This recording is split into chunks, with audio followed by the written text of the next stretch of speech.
Hello, everyone. This presentation is about mental health and intellectual disability. We are focusing on dual diagnosis and why awareness and support matters using Jamie's case study. When we look at Jamie's case, we are talking about a 27-year-old woman living with her mom and older brother in a small urban home. She has a dual diagnosis of mild intellectual disability and schizophrenia, and that combination shapes how she moves through her day. Jamie works part time at a grocery store and attends a day program a few times a week.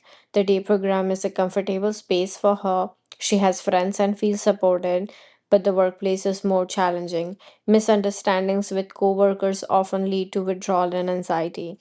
A major concern in her case is the presence of auditory hallucinations and delusions. Jamie sometimes responds to voices others cannot hear, which affects interactions and daily functioning. Alongside this, anxiety, paranoia, impulsivity, and emotional regulation difficulties create additional barriers. All of these factors appear across different parts of her life and help us understand the type of support that would benefit her. Looking at Jamie through a biopsychosocial lens helps us understand what shapes her behavior.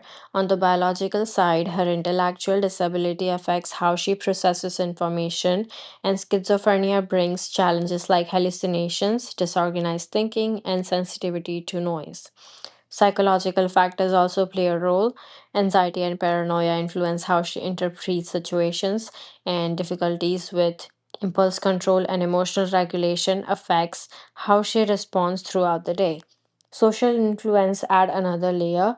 Limited connections at work and stress at home make stability harder, while predictable routines help her feel more grounded. There are also psychiatric considerations. Ongoing symptoms need consistent monitoring, and having both an intellectual disability and a mental health diagnosis means her supports must be coordinated across different services. All of these pieces together give a clear picture of what affects her behavior and what kinds of support works best for her. There are several barriers that can affect Jamie's support and treatment. The first barrier is diagnostic overshadowing, which is a major concern. This occurs when symptoms of mental illness, such as hallucination or delusion, are mistakenly attributed to a person's intellectual disability, which can delay appropriate assessment and treatment. To address this, an interdisciplinary team, including behavior analysts, psychiatrists, and a family, should work together to distinguish psychotic symptoms from behaviors influenced by environmental factors. Another barrier is environmental overstimulation. Crowded or noisy environments can increase Jimmy's anxiety and behavioral outbursts. Using antecedent strategies such as visual schedules, structured routines, and access to quiet spaces can help her reduce these triggers. Finally, inconsistent support may affect Jamie's progress. Providing behavior skill training to our family, support staff helps ensure everyone uses consistent communication, positive reinforcement, and de escalation strategies across all settings, leading to better long term outcomes.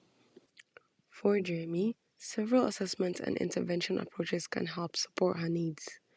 First, as functional behavior assessment can be used to identify what triggers her behaviors and why they happen. ABC data collection can also be used to record what happens before, during, and after the behavior to identify patterns. A mental health assessment is also important, as psychiatrists can monitor Jamie's schizophrenia symptoms such as hallucination and anxiety and make sure her medication is working effectively. Observing Jamie at home, work, and her day program can also help identify the environmental factors that affect her behavior. As for the interventions, there's no single correct intervention or program for people who have dual diagnoses. The treatment plan needs to be tailored to address each client's particular needs. So, for Jamie, reinforcement based strategies can be used to encourage positive behavior through praise and reinforcement.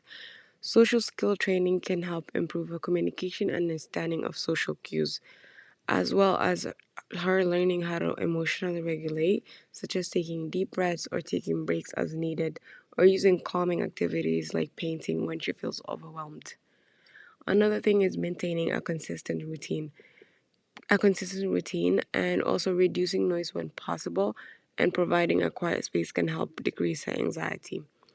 Also, it's important that Jamie's family, employer, and day program staff, as well as the healthcare, work together to provide consistent support across all settings. Thank you guys. And this is our references.